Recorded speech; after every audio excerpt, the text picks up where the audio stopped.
조금 불편합니다.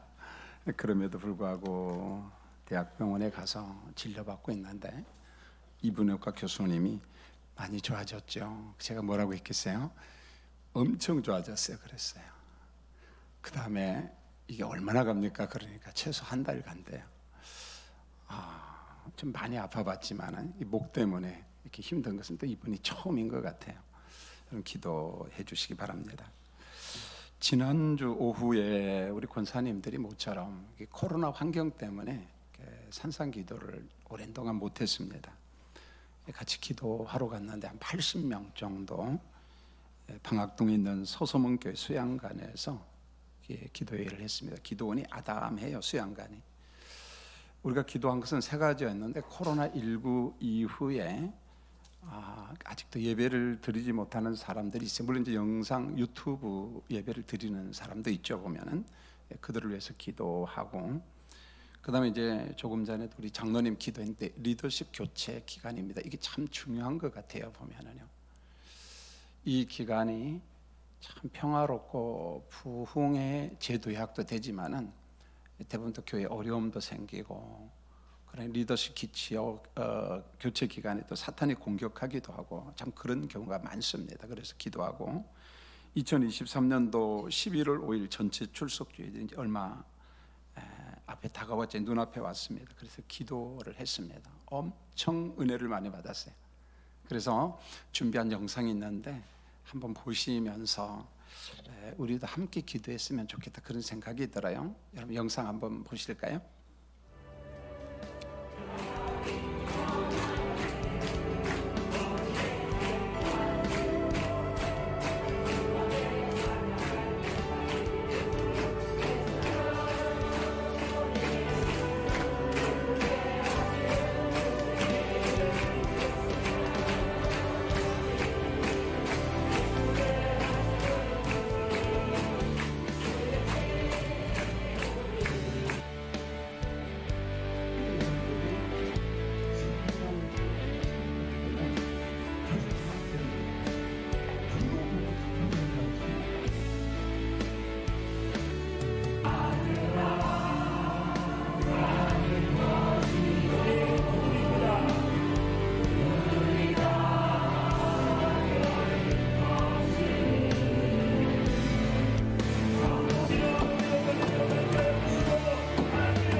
감사합니다. 오늘은 이제 베드로후서 설교인데 이렇게 막 어떤 설교보다는 본문 자체가 마치 그 성경 공부하듯이 본문을 그렇게 좀 접근을 해야 될 것 같아요.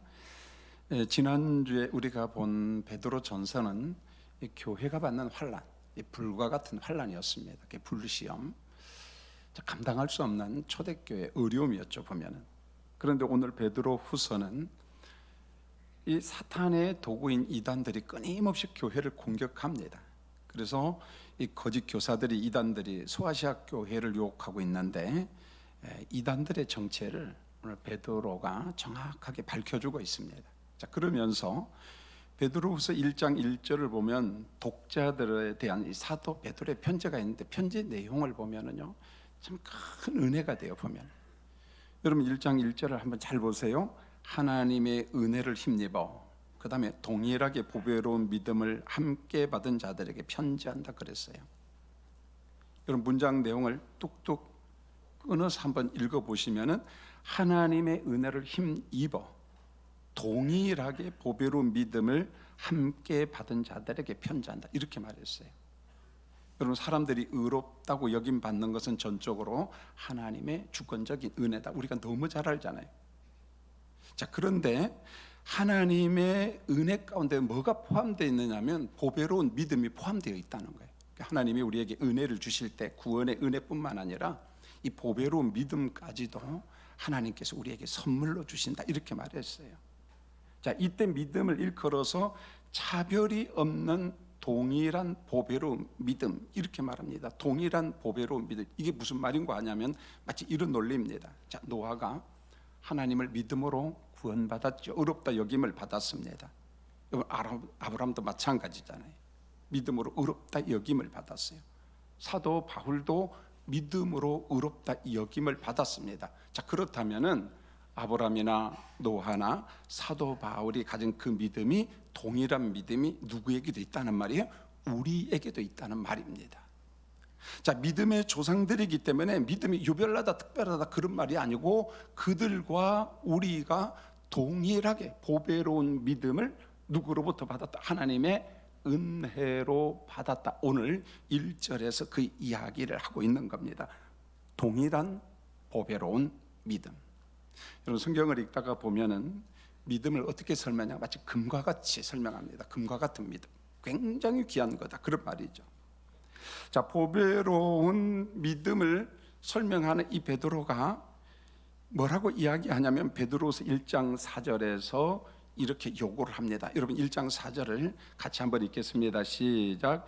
이로써 그 보배롭고 지극히 큰 약속을 우리에게 주사 이 약속으로 말미암아 너희가 정욕 때문에 세상에서 썩어질 것을 피하여 신성한 성품에 참여하는 자가 되게 하려 하셨느니라. 이렇게 말했어요.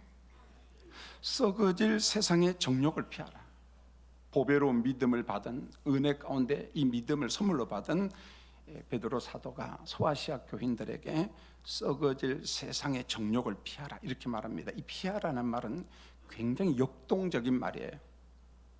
자, 정욕 앞에서 멀리 도망가라는 거예요. 가만히 있으면 안 된다. 그 옆에 있으면 안 된다. 그 대표적인 사람이 누구냐면 창세기에 등장한 요셉입니다. 여러분, 보디발의 아내가 성적인 유혹을 할 때 요셉이 그 옆에 머물러 있지 않았어요. 옷을 벗어 던지고 어떻게 했어요? 도망갔습니다. 여기서 피한다라는 말은 음란 옆에 머물러 있는 것이 아니라 도망가라, 피하라 그런 말입니다. 여러분, 우리가 인생을 살면서 여러 가지 유혹이 있잖아요. 음란 혹은 성적인 유혹, 거기서 머뭇거리면서 망설인다. 위험하거든요. 음란과 함께하면서 나는 이길 수 있다, 난 예수 믿기 때문에 성령 안에서 이길 수 있다, 쓸데없는 소리라는 게 거짓말이라는 거예요. 사람의 욕정은요 대단합니다. 보면은요, 여러분 성경에 보세요. 우리 믿음의 조상들 다윗과 같은 사람도요 어디에서 넘어집니까? 음욕에서 다 넘어집니다. 다 넘어집니다. 물론 본문의 정욕은 이제 두 가지인데 4절에 보면은 정욕 때문에 이렇게 말했는데 이 정욕이 뭐냐는 거예요. 보면은요, 첫 번째는 정도를 벗어난 재물에 대한 욕심입니다. 정도를 벗어난 재물에 대한 욕심. 내가 정상적으로 수고했어요. 내가 정상적으로 땀을 흘렸습니다. 괜찮습니다. 우리 하나님은 참 잘했다고 칭찬할 거예요. 그런데 그 정상적인 수고와 땀 흘림을 넘어간 것, 그것은 탐심이거든요. 그건 정욕이에요. 자, 그것을 지적하고 있는 거예요. 두 번째로는 하나님의 질서를 벗어난 성욕, 다시 말하면 부부의 질서 그 외것, 그것을 벗어난 성욕. 그러면서 결론적으로 이렇게 말합니다. 이런 정욕은 모두 썩어질 것들이다 이렇게 말합니다. 대신해서 오늘 베드로 사도가 요구합니다. 신성한 성품에 참여하라. 신성한 성품에 참여하라. 신성한 성품이란 이런 겁니다. 예수 그리스도와 연합할 때 나타난 성품, 물론 성령이 역사해요. 그리스도를 닮아가도록 일종의 성화의 과정 속에 이런 선물이 있습니다. 그러면서 베드로후서 1장 5절로 7절 말씀을 보면은 신성한 하나님의 성품을 마치 올라가는 계단처럼 한 계단 한 계단씩 올라가는 계단처럼 말씀하고 있는데, 여러분 5절로부터 7절 자, 스크린 보고 같이 한번 읽어보실까요? 시작. 그러므로 너희가 더욱 힘써 너희 믿음의 덕을, 덕의 지식을, 지식의 절제를, 절제의 인내를, 인내의 경건을, 경건의 형제 우애를, 형제 우애의 사랑을 더하라 그렇게 말했어요. 그럼 조금만 보충 설명하면 믿음의 무엇을요? 덕을. 여러분, 덕은 말 그대로 성령의 성품인데 문자적인 의미는 그렇습니다. 인품이 좀 너그럽다는 거예요. 아, 저 사람 좀 선하다, 착하다. 왠지 모르게 좀 온유하다. 성령이 주신 성품 안에 덕스러움이 있다는 거죠, 보면은. 자, 그 다음에 덕의 지식을, 하나님의 뜻을 아는 지식이 있어야 된다는 거예요. 여러분, 지식의 절제를, 여러분, 지식의 약점이 뭔 줄 아세요? 내가 뭔가에 대한 지식이 많을 때 나도 모르는 사이에 어떤 전문적 지식에 대한, 어떤 지식에 대한 자랑하고 싶은 마음이 있고요. 여러분, 거기서 교만이 생기고 오만이 생기고, 우리 지난주에 최 목사님 설교를 통해서 거만함에 대해서 설교를 들었는데, 거만함이 생깁니다. 이 지식이 주는 일종의 유혹이죠. 교만이죠. 자랑하고 싶은 마음, 내 전문 지식에 대해서 자랑하고 싶은 마음이 있습니다. 그래서 지식의 절제를 하지 못하면은 뭔가 하냐면은 그 약점이 교만으로 흘러간다는 거예요. 제가 이 사람을 좀 만나보지는 않았습니다만은 가끔 가다가 이분이 강의하는 것을 들을 때 조금 보다가 그냥 제 마음이 너무 불편해가지고 그냥 덮어버리고 보지 않으려고 합니다. 여러분도 종종 봤겠지만은 저는 이 지식을 너무 지나치게 자랑하고 절제하지 못한 대표적인 사람이 여러분도 알 거예요. 김용욱 씨 같아요. 보면은 참 공부 많이 했습니다. 종교학자잖아요. 한신대학 출신이거든요. 여러분, 이분은 하늘 삽니다. 원광대 한의대를 또 나왔어요. 대학교 교수를 했습니다. 사상가죠. 그런데 모든 학문을 강의하면서 마치 내가 가진 지식이 절대적인 것처럼 남의 것을 폄하하고 남의 것을 과감하게 비난하면서 마치 내 것이 절대적인 것처럼. 오늘 성경은 이렇게 말합니다. 누가 지식이 있느냐? 절제하라는 거예요. 덕의 지식을, 지식의 절제를. 왜요? 절제 없는 지식은요, 교만이 돼요, 오만이 돼요, 거만이 돼요, 오만방자함이 됩니다. 그래서 성경은 말합니다. 지식에 절제함이 있어야 된다. 그 다음에 절제 인내를, 여러분, 절제가 어렵다는 것은 지속성을 요구하기 때문에 오래오래 절제하라. 여러분, 지속적인 절제에 필요한 게 뭘까요? 인내, 성령이 주시는 인내. 그렇지 않으면 잠시는 인내했는데 넘어져요. 나중에 보면. 인내하라. 그 다음에 인내의 경건을. 여러분, 경건이라고 하는 말은 우리가 자칫 잘못하면 추상적으로 이해를 하는데 이런 거예요. 내가 하나님과 함께 하고 있다, 하나님과 함께 생각하고 있다, 하나님과 함께하는 생활, 이게 경건이에요. 그러니까 계속해서 하나님을 묵상하는 거예요. 내가 무슨 말을 할 때도 이 말이 과연 하나님과 함께하는 언어인가, 아니면 행동도 마찬가지고 먹고 마시는 것. 그래서 경건의 대표적인 말씀이 어딘고 하냐면 고린도전서 10장 31절에 우리가 즐겨 묵상하잖아요. 먹든지 마시든지 무엇을 하든지 누구의 영광을 위해서 하라요? 하나님의 영광을 위해서 해라. 여러분, 먹을 때 하나님의 영광이 되지 않으면 먹으면 안 돼요. 여러분, 말을 할 때 하나님의 영광이 되지 않으면 말하면 안 됩니다. 보면은요, 생각 없이 말하면서 그건 내 성품이니까 어쩔 수 없다. 그리스도 밖에 있을 때는 얼마든지 그게 가능합니다. 그러나 지금은 그게 아니라는 거예요. 여기서 말하는 경건이 바로 그런 거예요. 보면은 하나님을 묵상하면서, 하나님을 생각하면서. 그 다음에 경건의 형제 우애를. 여러분, 경건만 있으면 그 사람 참 냉랭합니다. 차가워요. 그러나 그 경건 속에 우애를 가져라, 사랑을 가져라. 형제 우애의 사랑을, 여러분, 모든 덕목의 으뜸은 뭡니까? 사랑이잖아요. 사랑을 가져라. 고린도전서 13장 1절로 2절을 보시면은, 자, 사랑이 없는 방언, 사랑이 없는 예언, 모든 비밀을 아는 엄청난 지식, 엄청난 믿음을 가지고 있을지라도 성령 안에서 실천하는 사랑이 없다면 이렇게 말합니다. 요란은 꽹과리 소리다. 그런 말이 꽹과리 소리다라는 거예요. 결국 본문에서 말씀한 신성한 성품이란 성령 안에 거하는 하나님의 성품이라는 게 하나님의 성품. 그래서 보배로운 믿음을 받은 성도들아, 사도 베드로가 초대교회 성도들에게 부탁한다. 믿음을 가져라, 덕을 가져라, 지식을 가져라, 절제하라, 인내하라, 경건을 가져라, 형제 우애를 가져라, 사랑하라, 하나님의 성품으로 충만하라. 성령이 주신 따뜻하고 온유한 신의 성품, 신성한 성품을 소유하라, 공급하라. 그걸 갖다가 권면하고 있습니다. 자, 사도 베드로는 소아시아 교회 성도들에게 거짓 교사들의 유혹을 조심하라 이야기하면서 이 거짓 교사들은 이 거룩한 신앙을 파괴하는 마치 이단들이다 이렇게 말합니다. 여러분, 이단이라는 말을 한문을 아는 사람 쉽게 이해를 해요. 여러분, 이단에서 이자는 다를 이자고, 이 단자가 참 중요하면 끝단자거든요. 끝이 다르다는 거예요. 이단들이 말할 때 처음부터 확연하게 다른 것을 이야기하는 거예요.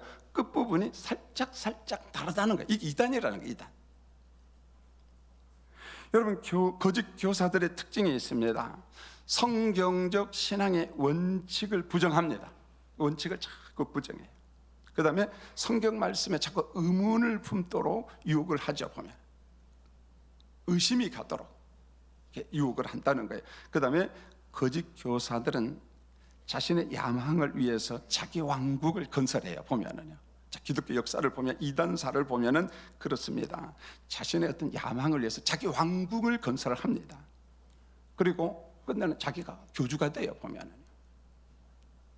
여러분, 우리가 잘 아는 몇몇을 한번 보십시오. 보면은 신천지의 이만희 보십시오. 여러분, 완전 교주잖아요. 보면 돌나라 한농 복구에 여러분 박명호 씨 보십시오. 우리나라에서 도망갔습니다. 성적 범죄를 저질러고 브라질로 도망갔잖아요. 못 들어옵니다. 교주죠. 보면은 여러분, JMS 정명석 보십시오. 참 부끄럽게 짝이 없는데 우리 정명석 교주는 죄가 없다고 서울 시내 한복판에서 이 교도들이 데모합니다. 보면은요, 눈앞에 있는 교회와 사람들을 자기 야망을 챙기는 도구로 생각해요. 이게 이단입니다. 자기 눈앞에 있는 성도들, 자기 눈앞에 있는 교인들, 물론 이단이지만은 그들을 도구화해요. 도구화. 제가 목회자로서 동료 목회자들을 보면서 정통교회 안에 가장 아픔이 뭐냐, 일부의 목사님들, 정말 일부의 목사님들도 교회를 자신의 출세 도구로 이용하는 사람이 참 많습니다. 교회를 도구화한다는 거예요. 보면 교회가 작을 때는 문제가 없어요. 그러나 점점점 커집니다. 그 교회를 발판으로 삼아서 자기 입지를 늘려가요. 보면 도구화하죠.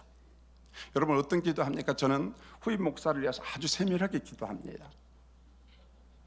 아마 청빙위원들이 오늘이면은 영상 테스트 다 끝납니다.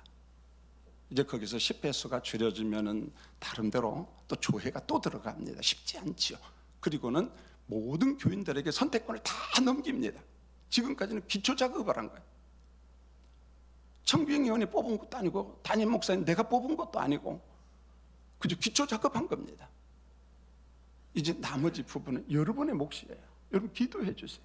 저는 이런 기도를 합니다. 우리 장로님들한테 이야기해서 교회를 정치적 발판으로 삼는 사람 하나님 제발 좀 보내주지 마세요. 제발 그런 사람은 그 성향이거든요. 기질이거든요. 그 막을 방법이 없어요. 그렇게 하겠다고 하는데 맨날 교인들하고 장로님들하고 싸울 수도 없고.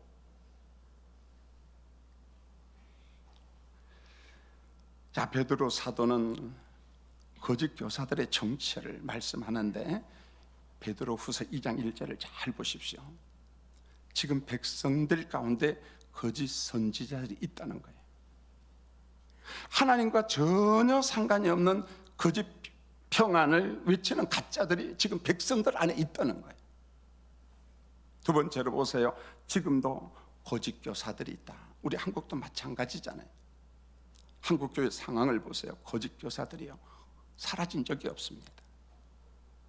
소아시아 교회와 성도들을 미혹하듯이 여전히 한국 교회를 미혹합니다. 세계 교회를 미혹합니다. 그 다음에 세 번째 보면 멸망하는 길로 인도하는 이단을 가만히 끌어오는 사람들이 있다는 거예요. 이단을 교회로 가만히 끌어오는 사람들. 고린도후서 11장 13절로 15절에 보면 이단들이 특징이 등장을 하는데요, 광명의 천사로 과장한 속임에 아주 능한 사람들, 광명의 천사로 과장한 자들, 자신의 본색을 숨깁니다. 성경은 말합니다. 이들의 결국은 스스로 멸망을 자초한 자들이다, 이렇게 말합니다. 여러분, 거짓 교사와 이단들의 가장 큰 특징이 뭐냐면 어느 순간부터는 드러납니다. 주 예수 그리스도의 성육신과 십자가의 죽으심과 부활을 부정해요. 성경은 말합니다. 이들을 누구라고요? 저 그리스도라고 이야기합니다. 그리스도를 대적하는 자예요. 끝내는 십자가를 부정합니다. 예수를 부정합니다. 베드로후서 2장에 보면은 베드로 사도는 거짓 교사들의 특징을 한 번 더 강조를 하면서 2절을 봐서요, 호색하는 자들이다, 호색하는 자들이다. 그래서 음란과 성적인 방탕을 즐깁니다. 그런 것 같아요. 한국교회 이단을 보면은 언제나 거기에는 돈 문제와 성 문제가 결부가 되어 있어요. 예외 없는 것 같아요, 보면은요. 여러분, 호색이라는 게 무슨 말이에요? 지나친 성적 욕구잖아요. 특이합니다, 보면. 이단들에게 이런 게 있다는 거예요, 보면. 3절을 보세요. 탐심으로 지어진 말을 하는 자, 자신의 목적을 위해서 교리를 막 바꿔요. 조직을 만듭니다. 자신의 왕궁을 만들어요. 탐심의 왕궁을 만들어요. 건설합니다. 빠져들어가는 거예요. 4절을 보십시오. 우리 하나님은 범죄한 천사들을 심판한다 그랬어요. 지옥에 던지는 심판이에요. 여러분, 계시록을 보세요. 지옥불에 던짐받는 유형을 설명하고 있습니다. 계시록 20장 10절에 미혹하는 마귀, 아담과 하와를 미혹했던 그 옛뱀, 자, 사탄, 그들의 최종적인 심판이 어디냐, 이렇게 말합니다. 지옥불에 던짐받는다. 미혹하는 마귀. 계시록 20장 15절에 생명책에 이름이 없는 자, 그리스도 밖에 있는 자. 계시록 21장 8절입니다. 예수를 믿지 않는 자, 살인자, 음행한 자, 점술가, 우상 숭배한 자, 거짓말하는 이단들. 자, 5절을 보십시오. 노아 홍수 심판 기사가 나오는데 세상에 죄가 관영하자 하나님은 개입합니다. 홍수 심판을 내립니다. 노아의 가족 8명만 건짐을 받았습니다. 의인 노아가 방주를 만들었어요. 여러분, 노아는 선지자입니다. 그 시대에 예언자예요. 또 목회자입니다. 여러분, 방주 자체가 하나님을 증거한 일종의 사인이에요. 하나님의 홍수 심판이 있다. 그런데요, 홍수 심판을 설교하고 홍수 심판을 예고했지만 사람들이 길을 다 막아요. 눈도 다 막아버립니다. 보지 못합니다. 듣지 못합니다. 어느 정도인 줄 아세요? 홍수 심판을 받고 죽어가는 그 순간까지 몰라요. 모릅니다. 6절로 8절을 보세요. 하나님이 창조한 남녀의 질서를 파괴한 소돔과 고모라 성을 유황불로 심판을 합니다. 의로운 사람 롯만 건짐을 받았어요. 성경은 이렇게 말합니다. 소돔과 고모라 성의 불법을 본 롯의 심령 상태를 이야기하면서 그의 심령이 상함이라, 그의 심령이 큰 고통을 당했다는 거예요. 우리가 이 땅에서 의롭게 살고 경건하게 살 때 여러분, 자연스럽게 우리 안에 애통이 있는 거예요. 심령의 상함, 정신과 육체의 심적인 어떤 통증, 고통이 있는 겁니다. 보면은 여러분 어떤가요? 저와 비슷한 줄 압니다. 가끔 국회에서 불법을 만들려고 하고 불법을 미화시키고 그런 언론 플레이를 하고 그런 내용의 연속극이 있고 그런 내용들이 있을 때마다 엄청난 통증을 느껴요. 이런 게 경건한 사람의 통증인가? 의인들의 통증인가? 여러분, 세상의 불법을 보면서 얼마나 통증을 느낍니까? 얼마나 애통해야 합니까, 여러분? 여러분, 여기에 한국교회 역할이 있잖아요. 책임이 있잖아요. 아니, 여러분의 역할이 있잖아요. 여러분 교인들이 불법이 성행한 사회에서 영적인 자극제 역할을 해야 되잖아요. 영적인 자극제 역할을 해야 됩니다.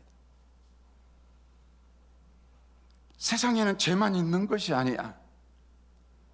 만약에 세상에 죄만 있다면 망할 놈의 세상이죠. 그런데 성경은 그렇게만 말하지 않아요. 성교할 세상, 성교할 필들. 이게 주님이 말씀하신, 세상은 길과 같기도 하고요, 자갈밭 같기도 하고요, 가시밭 같기도 하고요, 옥토와 같은 곳도 있습니다. 그런데 세상에 옥토만 있는 건 아니잖아요. 길가와 가시밭과 돌밭에도 무엇을 뿌려라? 복음의 씨앗을 뿌려라. 선교를 말씀한 거예요, 여러분. 선교, 영향력을 행사하라. 여러분, 지난 8월 4일 날 우리 중동부 고등부 연합수련회가 홍천에서 있었습니다. 아주 꼴짝이 돼요. 근데 수련회 장소는 정말 좋았어요. 빵을 사가지고 가서 기도해 주는데 참 좋았습니다. 오래전에 강사 섭외를 할 때 우리 교육자들한테 이러이러한 사람을, 강사를 한번 섭외하면 어떻겠느냐, 자, 이런 주제로 좀 강의를 했으면. 나중에 연락을 받았어요. 우리 김영미 권사님을 섭외했습니다. 우리 권사님은 상계백병원의 간호부장입니다. 직급이 제일 높아요. 오늘 다시 한번 보세요. 제일 높은 사람입니다. 특강을 했는데 딱 두 가지 주문을 했어요. 첫 번째는 이거였습니다. 취업에 관계된 이야기를 좀 해줘라. 취업, 우리 학생들에게. 그런데 대학병원은 말 그대로 종합병원입니다. 엄청난 직종과 직군이 있어요. 보면 의사, 간호사, 행정직, 기술직 등등등. 제가 볼 때는요, 한 50개도 넘을 겁니다. 종합 세트에 보면은. 이게 무슨 말이냐면, 여러분, 병원 하나만 봐도 여러분이 가야 될 직종, 직군이 50개도 넘습니다. 취업의 문이 높다. 자, 두 번째는 이거였습니다. 병원 근무자로서, 여러분 병원에 가보면은 병원 근무자의 그 말 한마디가 큰 위로가 되잖아요. 여러분, 몸이 아픈 사람과 그의 가족들에게 병원에 근무하는 사람은 영향력을 줄 수 있는 자들이에요. 자, 그렇게 우리는 병원에 근무할 때 어떤 직장에 있든지 간에 소명감, 사명감을 가져야 된다. 여러분, 직업의 필수는 뭐냐면 소명감. 우리 예수 믿는 사람들, 단순히 월급 얼마, 그게 아니라는 거예요. 내가 하는 일은 하나님의 나라를 증거하는 직업이다. 소명의식을 가져야. 이게 루터가 제일 강조한 게 소명의식이에요. 소명의식. 하나님께서 콜링, 나를 부르셨다, 목사로 부르셨다, 예, 오라요. 그런데 그분이 말하는 콜링, 소명, 그게 아닙니다. 직업이에요. 직업. 내가 어떤 직장에서 일하느냐 상관없다는 거예요. 죄가 안 된다면. 여러분, 우리가 병원에 근무할 수 있습니다. 방송사에 군인으로 근무할 수도 있습니다. 어떤 곳에 연예인으로. 여기에서 우리가 가져야 될 분명한 것은 하나님이 날 부르셨다는 소명의식. 난 여기에서 선교사다. 나는 영향력을 행사하는 하나님의 부름받은 사람이다. 이걸 망각하는 순간에 의미가 없어요. 그저 단순히 돈 버는 사람이라는 거예요. 베드로는 거짓 교사들의 특징을 언급하면서 한 번 더 쭉 열거합니다. 여러분, 12절을 보세요. 거짓 교사들은 이성이 없는 짐승과 같아서, 생각이 없는 짐승이래요. 기본 상식이 마비된 사람. 13절을 보세요. 불의의 값을 좋아하는 사람, 불의의 돈을 좋아하는 사람. 14절입니다. 음심이 가득하며 굳세지 못한 영혼을 유혹한다. 음심이 가득하다는 말은 이 사람 삶 자체가, 생각하는 것 자체가 음심이에요. 방탕입니다. 이런 걸로 온통 가득 찼다는 거예요. 보면은 온통 가득 찼다는 거예요.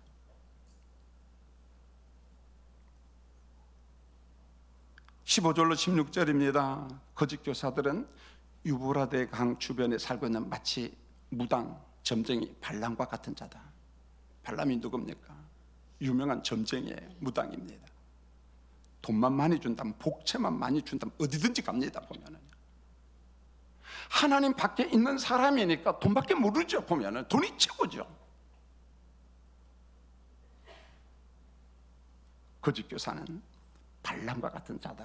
17절입니다.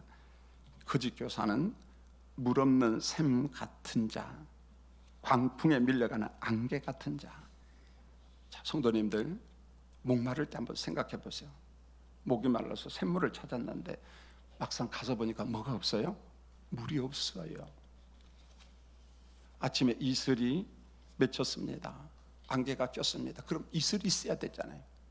하늘에 구름이 있습니다. 그러면 비가 와야죠. 구름이 지나갑니다. 물이 없는 거예요. 비가 없어요. 안개가 꼈어요. 이슬이 없습니다. 샘을 찾았습니다. 샘물이 없습니다. 무슨 말입니까? 거짓 교사들은 전부 다 가짜다, 그런 말이에요. 가짜다. 다 가짜다라는 거예요. 거짓 교사와 이단의 미혹을 받은 자들의 공통점이 있는데요, 22절에 보니까 개가 그 토한 곳에 돌아가고 죄를 갖다가 반복해서 범한다는 거잖아요. 돼지가 씻었는데 어디로 다시 갑니까? 더러운 구덩이로 다시금 돌아갑니다. 여러분, 미혹받는 자들의 특징을 개와 돼지로 비유를 했어요. 베드로 사도는. 무슨 말입니까? 반복해서 죄의 속으로 자꾸 간다는 거예요. 습관이에요, 습관. 죄가 습관이라는 거예요. 유혹받는 것도 습관이라는 거예요. 한번 이단에 빠지면은요, 어느 날 자칫 잘못하면 또 빠진다는 거예요. 죄가 습관이듯이 그런 성향이 있다는 거예요. 성도님들, 사도 베드로는요, 우리를 일컬어서 잘 깨어지는 질그릇과 같은 존재다, 그런 말을 합니다. 그런데 약한 우리지만, 잘 깨지는 질그릇이지만 우리 안에 누가 계신 줄 아세요? 보배로운 예수 그리스도가 계십니다. 그런데 오늘 베드로 사도는 뭐라고 이야기합니까? 우리 안에 성령이 주신 금과 같은 보배로운 믿음을 은혜로 우리가 받았다고 이야기하고 있어요. 우리 안에 보배로우신 그리스도가 계세요. 우리 안에 뭐가 있습니까? 은혜로 선물로 받은 보배로운 믿음이 여러분 안에 있습니다. 보배로운 믿음이 우리 가운데 있다, 그 이야기를 하고 있어요. 이제 우리가 할 일이 있습니다. 우리가 보던 보배로운 믿음에 하나님의 그 신성한 성품을 끊임없이 지속적으로 공급해야 되는 거예요. 중단하면 안 됩니다.